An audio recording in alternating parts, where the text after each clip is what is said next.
It's a storyline ripped from a murder mystery novel, but these are real people. A Grosse Pointe mother killed and dumped in Detroit, and her husband facing a swirl of suspicion. Had nothing to do with it. Everybody knows my brother and know that he is incapable of this act. So who really killed Jane Bashara? The family handyman confessed, but he's still walking free. I just want truth. I want justice. I want real justice to be done. And each new day seems to bring a new shocking revelation from a husband's secret life. That's Mr. Bob. To a troubled investigation. There's something missing here. As this quiet community is left stunned by its first murder in 20 years and wonders, will there ever be justice for Jane? Good evening. Thanks for joining us for this Local 4 Defenders special, The Bashara Murder Mystery. This has taken all of the twists and turns of a crime drama, but these are not fictional characters. And as we stand here tonight, no arrests have been made in this story that has riveted us and the rest of the country. Tonight, we'll be taking you step by step, chapter by chapter, through the Jane Bashara murder investigation with new information we haven't been able to tell you until now. Our Mark Santia starts the story from the beginning. Mark? Well, Carmen, Jane Bashara was murdered on Tuesday, January 24th. But this story begins months before she died. A crisp wind, the chill of autumn, falls across Metro Detroit. As the Tigers roar into the postseason, the Lions begin their journey to the playoffs. And there's a chance meeting between two strangers. I want justice. Real bad. I was introduced to Joe back in October by a friend. The friend asked me if I could help him out find a place to live. Bob Bashara and Joe Gentz's lives could not be more different. Bob, a wealthy son from a prominent local family. Joe, a Persian Gulf veteran who's bounced from job to job, making ends meet. I then agreed about a week later to meet Joe at a little cafe in St. Clair Shores. I met him once and we talked. And I explained to him that it wasn't my property, but a friend of mine's property. Joe moves in, and according to police sources, this is the story Joe tells. It starts, sources say, a short time later, as Joe says he's approached by someone to kill Jane Bashara, Bob's wife. I was at the wrong place at the wrong time. Joe says he doesn't think the person is serious, but over the next few weeks, the person continues to offer money for murder, giving Joe deadly ideas from making Jane's death look like a hit-and-run accident on the freeway to finding the prescription medications, heparin and insulin, to kill Jane with a lethal, difficult-to-detect injection. I just want the truth to come out. During this time, Bob says he pays Joe to do some handyman work at his rental properties. I provided him some menial jobs, doing some cleaning. There was an apartment that was trashed that we had to clean out. I let him do that. He did a little painting for me. It was just a small amount of work. Then in January, Bob says he has another job for Joe. Did Joe ever come to your house, Bob? One time, to do some work in the backyard. When did he come to your house to do work in the backyard? 1st of January, first week in January. Did Joe ever meet Jane? I don't know. Not at that time, no. When he was doing work in the backyard, was Jane home? No, it was during the day. She was at work. Joe tells friends he did fix a drain in the backyard of the Bashara residence, but says Jane was definitely home. She handed him a shovel from the garage. Days later, Joe says he's contacted again by the person who wants Jane dead. The person is angry, says he's on a deadline, and needs the murder to happen immediately. The offer on the table, $8,000 and a used Cadillac, all for the life of Jane Bashara.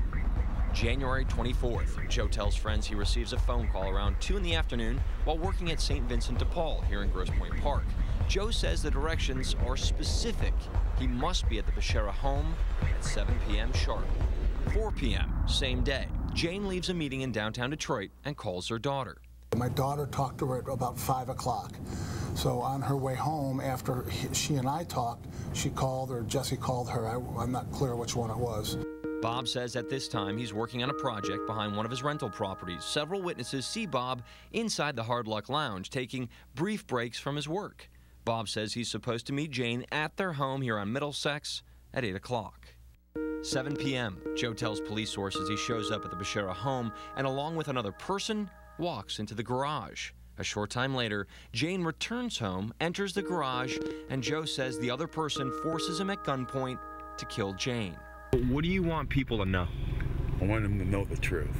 Joe says the other person then helps him load Jane's lifeless body into the Mercedes. Joe drives down to 7 Mile and Hoover in Detroit, where he leaves the SUV and Jane Bashara's body in an alley. Around 8 p.m., Bob says he arrives home, but Jane is not there. I needed to clean up a little bit. I didn't see her in the downstairs, and I went upstairs and freshened up. And then at that point, I started looking over the house for her. I went down to the basement. The TV was on there, so I knew she had been down there. I then, since I couldn't find her, I went out to the garage to see if her car was there, and it wasn't. At that point, I thought she must have run an errand, because she left the TV on. She must have just run out for a quick errand. Around this time, Joe tells police he walks to Gratiot in 7 Mile, where he grabs some food from this McDonald's while waiting to catch a bus downtown to the Rosa Parks terminal, where he hops another bus back to Grosse Pointe Park and walks home. Around 9:15, Bob says he begins to worry about his wife, who's now 45 minutes late. Bob says he calls Jane several times, but there is no answer. Bob's family checks local hospitals. That was agony. He was like a caged animal, just didn't know what to do. It was just terrible. I was beside myself, and as the hours go on, I'm thinking to myself, this is not good. Then, around 11 p.m., Bob calls police. They came to the house, and officers then walked through the house, took some notes, made a report, and we gave him a picture.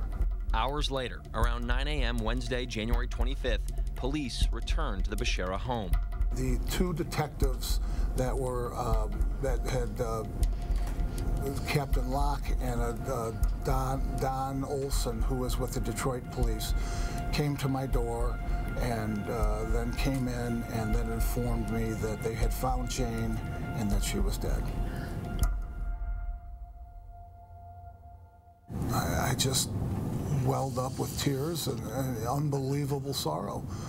This is my wife, 27 years. And they told me she was dead, found in her vehicle. I just couldn't believe it. As family makes preparations to bury Jane, police step up the search for her killer. Friday, January 27th, around 5 p.m., detectives armed with a search warrant begin collecting evidence in the Bashara home. At the same time, across town, Bob walks into the police station. Hours later, he walks out. I'm doing what I need to do to cooperate with the authorities to find who did this to my wife. Bob is given a polygraph test. The examiner tells Bob, "We were done," he said. To me, I think you failed the polygraph. You haven't told me the truth." And I said to him, "I've told you everything I know. I've been truthful on everything."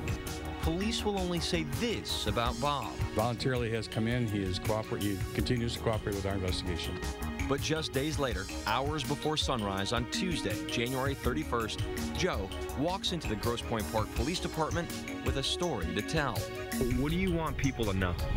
I want him to know the truth. Joe tells police he was forced to murder Jane on the very same day this suburban mother is laid to rest. Hours later, Bob Bashara hires well-known attorney David Grimm. Out of respect for Jane Bashara, I have no comment tonight. Grimm has Bob take a second polygraph and says his client passes. Then, on the afternoon of Friday, February 3rd, only Defender cameras are there as Joe Gentz is released from police custody. The self-professed killer walks free, and what begins just months ago during the first crisp days of autumn is now a murder mystery in the dead of winter. While Bob and Joe may be complete opposites from different sides of the tracks, both men now share one thing in common. They both have attorneys in this case. Back to you. All right, Mark, and certainly that wasn't always the case, but one of the most outspoken people in this investigation has been Bob Bashara's defense attorney. And David Grimm, good enough to join us live tonight. David, your client remains, as we're told, the only person of interest in this case. What's your thumbnail on the difference between a person of interest and a suspect? Do you think Bob Bashara is a suspect in this case? Well, as to the difference in the two terms, I really think it's they're terms without a difference. For a blue-collar attorney like me from the city of Detroit, I would probably use the term suspect. Mm-hmm. I think a silk-stocking lawyer from New York City with an Ivy League education would probably use the term person of interest. bottom line, I don't think there is a difference. Right. Well, did you ever ask Bob if he killed his wife? You know what? I have not asked him, but Bob has professed that to me on numerous occasions. Right from day one when I sat down with him and his children. He feels so badly that after all the years that he's given to the community, he's probably been involved in more public interest matters in the city of Grosse Pointe than anybody else, that it's come to this, where now he's looked at oftentimes with scorn, and oftentimes that people don't believe that he's telling the truth. So you're telling us that he's not, how's he holding up then, he and his family? You know, the family is not holding up well. This weekend, Jessica came home from college. She told me the #1 reason for coming home was that she needed some hugs from her dad. But she said there's another reason almost as important. My dad needs me. This is a very, very difficult time for this family. Mom was the rock of the family, and we've lost her. David, you said very shortly after being hired in this case that you believed that Bob Bashara was going to be arrested. That hasn't happened. What is your sense of where this investigation stands, and do you still believe that Bob is eventually going to be charged in this case? Well, I give a lot of credit to Prosecutor Kim Worthy. I know there have been many leaks about police mistakes. I think it's certainly too early for me to have an opinion on whether the police have made any mistakes. I think the reason that there has not been an arrest is not because of faulty police work, but because of a lack of evidence. I mean, Joe is it. And let's take a long look at Joe. 8 different stories in 4 days. David Grimm coming to us live tonight. Now, still ahead this evening in our special report, claims of this other life we talked about, a dungeon, mistresses, and a secret side to Bob Bashara. Were you involved in S&M? No. Several women coming forward to police exposing a side of Bob Bashara one would assume he would like to keep private, why intimate details of Bob's life could play a major role in the investigation. But first, a loving mother, sister, and daughter. In their only TV interview, Jane's family speaks out about her life and what they think about Bob being named a person of interest. That's coming up next.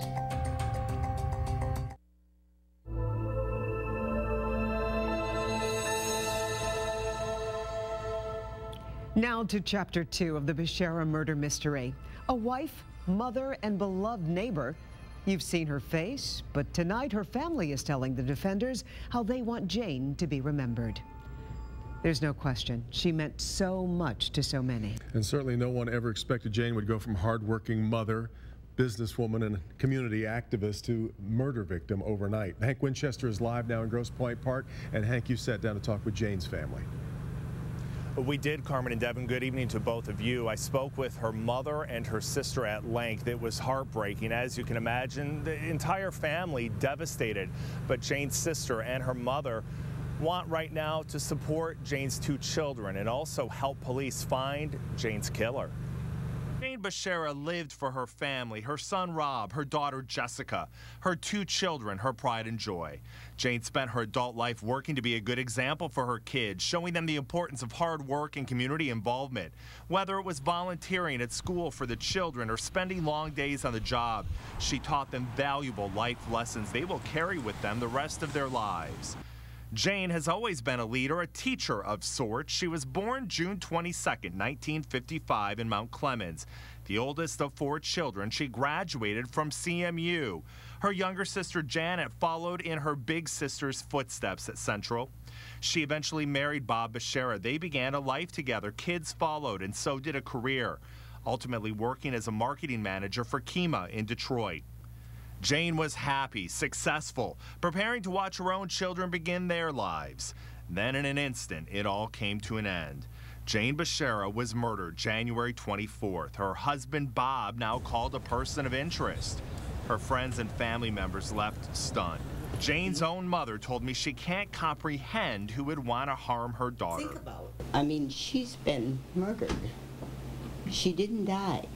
A mother left without any answers. This couldn't happen to her. She was very careful and alert, and this just couldn't happen to Jane. Jane's sister Janet left without her mentor, her friend, her loving big sister. She had the best years left. She was going to have her daughter out of school, and you know, the world would be her oyster. She could start to do the things. She lived life very full. You know, she did a lot of things. She fit a lot into every day. Her calendars were full. She's irreplaceable.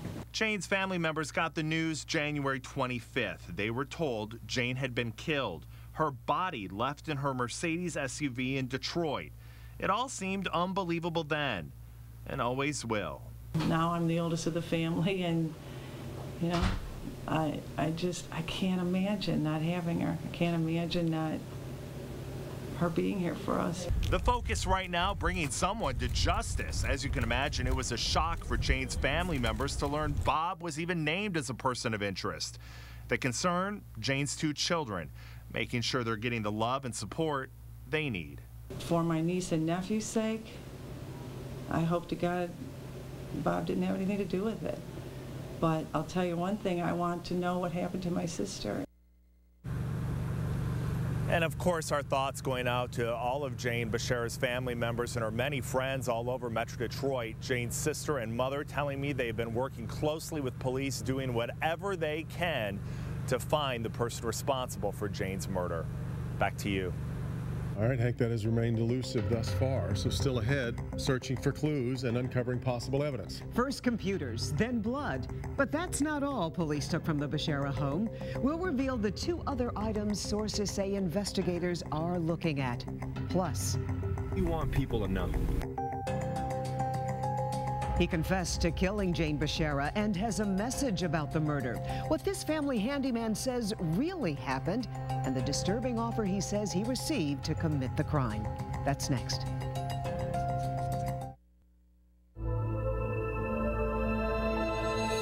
The Bashara Murder Mystery, Chapter 3, The Handyman. I have a heart, yes, I have a heart of gold, and I'm honest. He confessed to killing Jane Bashara, but is the story he told police really the truth? Joe Gent's been the only man taken into custody in this investigation, but even a confession didn't keep him behind bars. Well, now he's walking free as investigators try and sort out his side of the story. Our Mark Santia is the only person who sat down with Gentz. And Mark, I understand you also talked to the woman who opened up her home to Gentz after he was released. Yes, Carmen. Her name, we're calling her Kathy. Kathy is scared for her safety. We're not revealing her identity. She says she is still in shock because of what Joe told her happened inside the Bashara garage.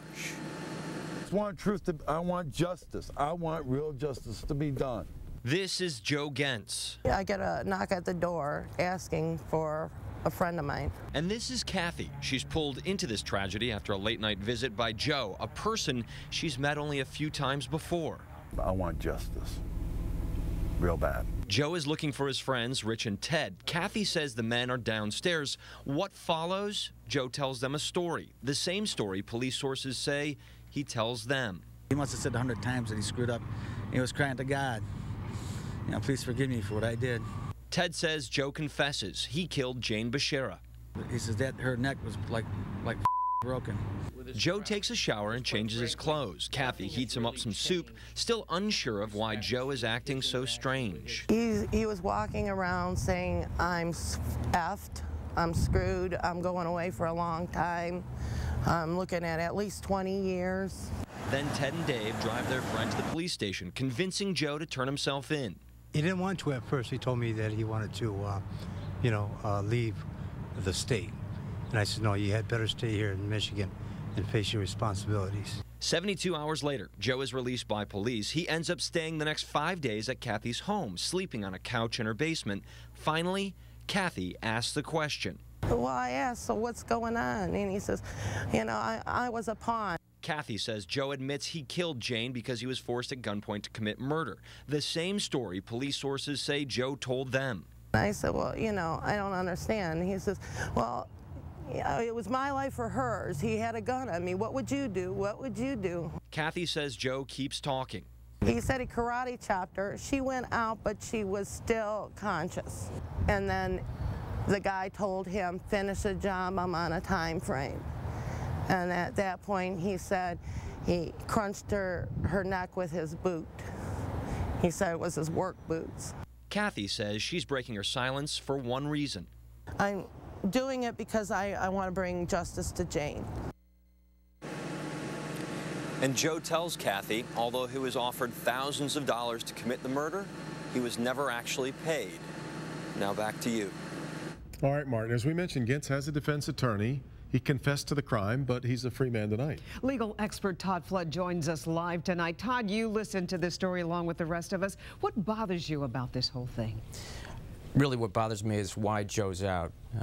If you have a witness, an independent witness that Joe confessed to, he didn't have any protection with that. That can be used against him. So why is he still walking around Metro Detroit? It's a good question. Either they can't corroborate what he said to be true, and he's out because he's telling a lie, or they don't have enough to put him in.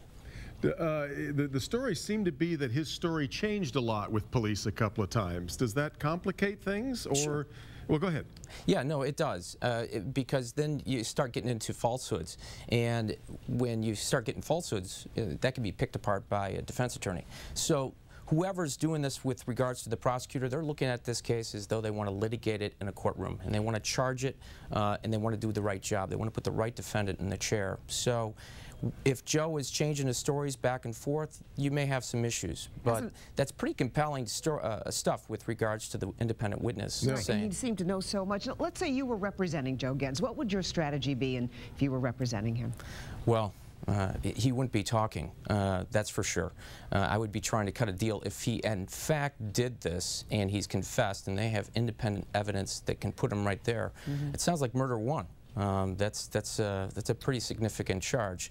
So I would not allow him to talk. I would definitely want to see all his stories, and he wouldn't be on the air, that's for sure. Todd, we've got only one person who's been described to us as a person of interest in the case, and we have a guy who showed up at the police department to confess. Are you surprised that here we are getting close now to a month later, and we don't have an arrest or seemingly any answers into what happened with Jane Bashara? Unfortunately, I am surprised.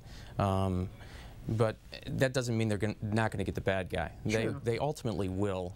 This case will be solved. A lot of things can go wrong within a homicide, and you're not going to remember to cover all your tracks. And a lot of these test results that they're apparently waiting on, those take longer than any of us in our current Google culture. We don't really have the patience for anything, but these do take a while, don't they?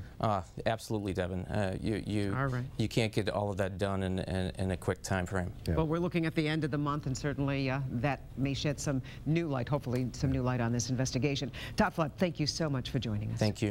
All right, still ahead tonight. Is he innocent, or does Jane's husband have something to hide? Did you kill your wife, Jane? What Bob Bashara has had to say about the crime, about his kids, about his marriage, that's all coming up. Plus, blood in the garage and computers taken from the home. Now, sources say that's not all investigators are focusing on. The two other items they're interested in next.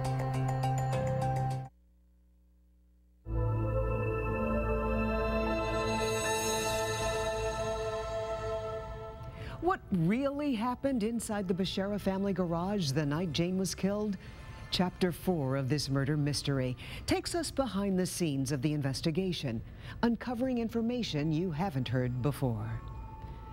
Investigators believe something happened, but exactly what remains in question. Let's take a live look tonight at the Bashara home, where authorities have searched not once but twice now. And tonight we're learning exactly what they took out with them. Sean Lay takes us behind the scenes of the investigation. Behind these doors here at the Grosse Pointe Park Department of Public Safety, we are told investigators here basically continue to work non-stop on trying to solve this Bashara case. Part of the evidence that they're working from here was taken from 2 different search warrants served over at the Bashara home. But the question is, what evidence do they really have? Let's dig a little deeper. Friday, January 27th, Bob Bashara takes a polygraph exam at the Grosse Pointe Police Department, and at the very same time, investigators raid the Bashara home. It's the first search warrant served on the home. Local 4 cameras are there, and investigators could be seen leaving with computer equipment. After that first search warrant, police went on to interview witnesses, and that's when Joe Gentz came to police. Gentz, the man Bob Bashara named as a person who may want to hurt his family. The man, sources say, confessed to killing Jane Bashara. Sources saying Gentz told police it was a murder for hire. Sources say he told police he killed Jane in the Bashara garage the night Bob Bashara reported her missing. Days passed by. Local 4 could see people coming and going from the Bashara home and garage. 12 days would pass when, last Wednesday, police descend again on the Bashara home without warning. Local 4 is there. I asked the Grosse Pointe Park investigator for details. He says to stand back and that he is under a gag order. But at the door, perhaps the face of Bob Bashara tells the story. He seems stunned that police are again at the home looking for evidence in the murder of his wife. Mr. Bashara, anything to say, sir? The police activity touching off a wild scene with Bashara bolting downtown to his attorney's office, leaving his mother and a friend inside the home to deal with the police. This time, police bring Michigan State Police evidence technicians, skilled pros that have the eye, expertise, and equipment to find the tiniest details that could mean everything to a criminal case. And this time they head right to the Bashara garage. Sources telling Local 4 that Joe Gentz told investigators exactly where he says he killed Jane Bashara and exactly where he says they'd find blood evidence in the garage. Our cameras capturing those evidence technicians leaving with containers that we are told do indeed have blood evidence inside. But don't forget, this blood was collected a dozen days after police served its first search warrant. Why wasn't it discovered the first time, and has that evidence been contaminated? Bashara's attorney David Grimm breaking new ground tonight, saying the first team that went into the home may have been an FBI evidence team. And another evidence tech team. And I've heard that it might have been an FBI evidence tech team, went into that same garage, and you know what they found? 0. And we know it was 0 because there was no news leak. If they had found anything, we would have heard about it 12 days ago. And why now? Why now are they going back and conducting another search with a different evidence tech team? It's because they've put on blinders in this investigation. They came up with a target maybe the same day or the day after Jane went missing, and that was Bob Bashara. But there's more. Our cameras also captured those same state police evidence technicians removing an extension cord and a light from the Bashara garage area. Tonight, we may know why. Sources are telling Local 4 that Joe Gentz is telling investigators that when he arrived at the Bashara home, sources say Gentz is telling police that the person he says hired him to kill Jane Bashara was allegedly coaching him on how to kill her. Sources say Gentz told police he was told to use the extension cord to strangle Jane Bashara or use any tool in the garage to get the deadly job done. That is the reported word from Joe Gentz. Can his story be believed? His details have changed. If he directed police on where to find blood in the Bashara garage, is that what this case is hanging on? Bottom line, the question here at the police department is, does this case hinge on blood? And if so, how much blood? And are investigators here any closer to finding justice for Jane Bashara? In Grosse Pointe Park, Sean Lay, Local 4. Well, 2 search warrants, blood found in the garage, and a man coming forward claiming he killed Jane. So why has there been no arrest or charges in this investigation? Retired Detroit police investigator Tom Barry, who we turn to often on cases like this, joins us now live. Tom, let's start with the question that Carmen just posed. Why do you think we haven't seen an arrest, given everything that we've already heard here tonight? I think they're waiting now that with that second search warrant and the possibility of her blood being found on that garage floor. I think that's what they're waiting for. But as they wait, you now have more people coming forward. You have this Kathy coming forward today, solidifying the story that Gentz has been telling all along. You have the McDonald's video showing he was there right after the night of the murder.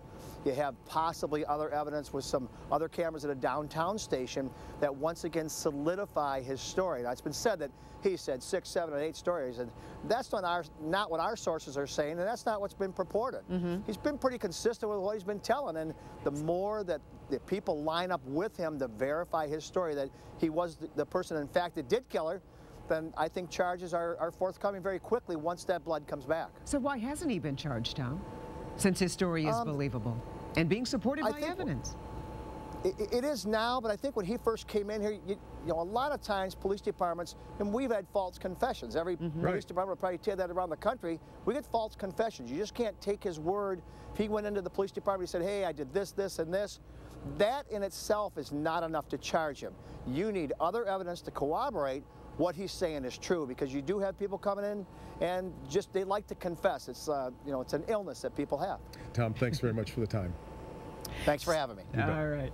Well, still ahead, Bob Bashara speaking out with no topic off limits. Hire someone to kill your wife, Jane? What do you believe happened to Jane? How was your marriage with Jane? None of those questions made him cry, but there was one we asked that brought him to tears. That's next.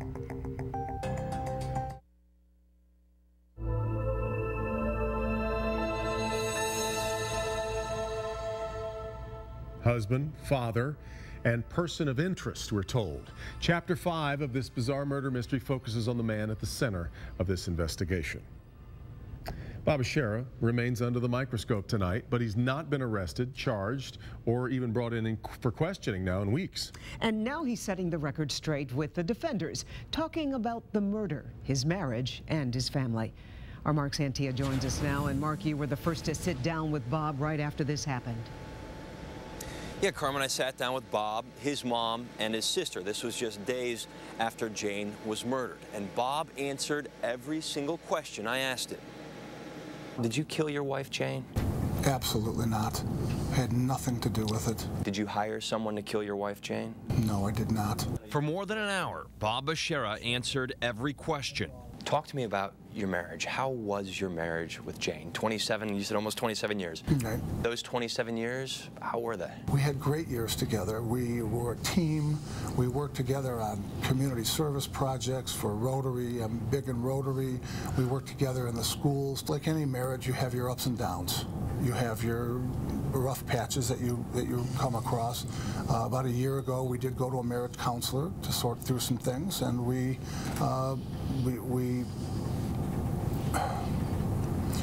loved each other. We cared for each other, and we were there for the kids.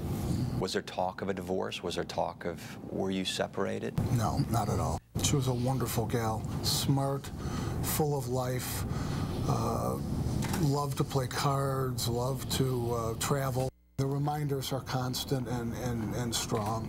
I feel her every day, and I miss her terribly. What do you believe happened to Jane? I have no idea. None. But Bob did have an answer for the press conference in front of his home and the absent tears that became the talk of Metro Detroit. People have talked about it, and we watched it, and you were out there and you dabbed your eyes, but we didn't see tears. You know, I have cried so much this past week and a half that I have emotions that well up in me. And the emotions are so strong and so distraught that I don't know if I can cry anymore. I mean, I've cried so much. I've let myself go. I didn't want there to be tears. I didn't want to show, I don't know, I just dabbed my eyes because I thought there was a tear. I don't know.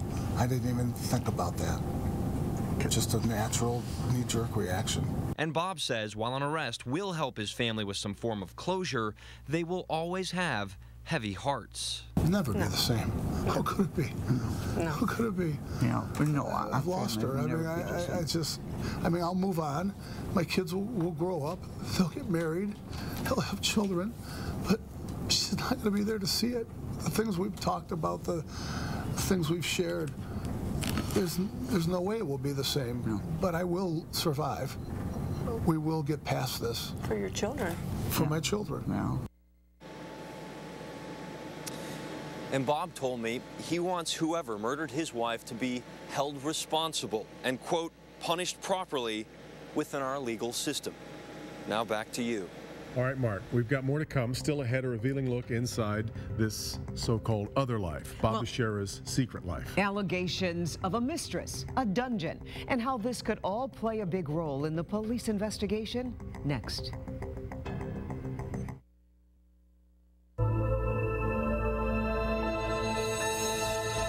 It's a murder that has shaken the affluent Michigan community of Grosse Pointe. Allegedly blood and hair found in the Bashara garage.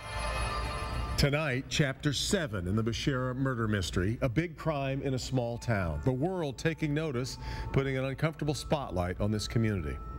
You know, Grosse Pointe Park hasn't seen a murder in 2 decades, and for many who live there, there has been a heightened concern, especially at first, about security. You know, so the death of Jane Bashara, a well-liked community leader, has shocked and saddened the area. Yet the twist in the investigation fuels curiosity.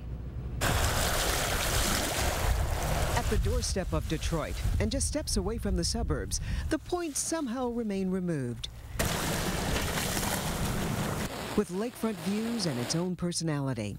It's dotted with stately homes and even some residences best described as manors.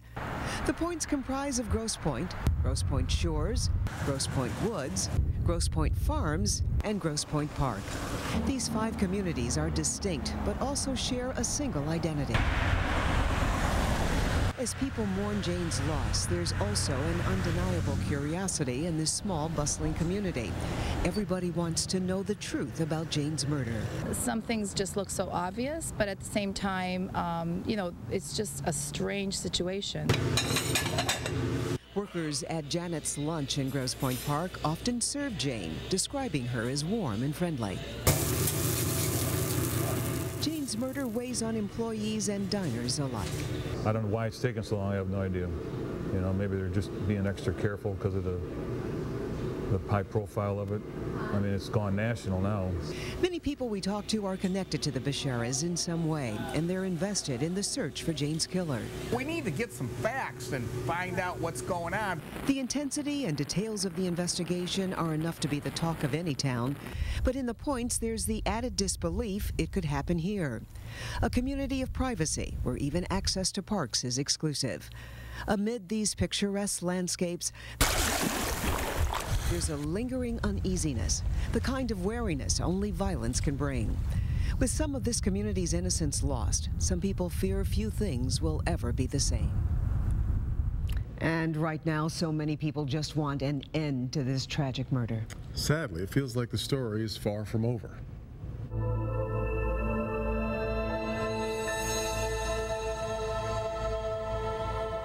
It's just something that you can hardly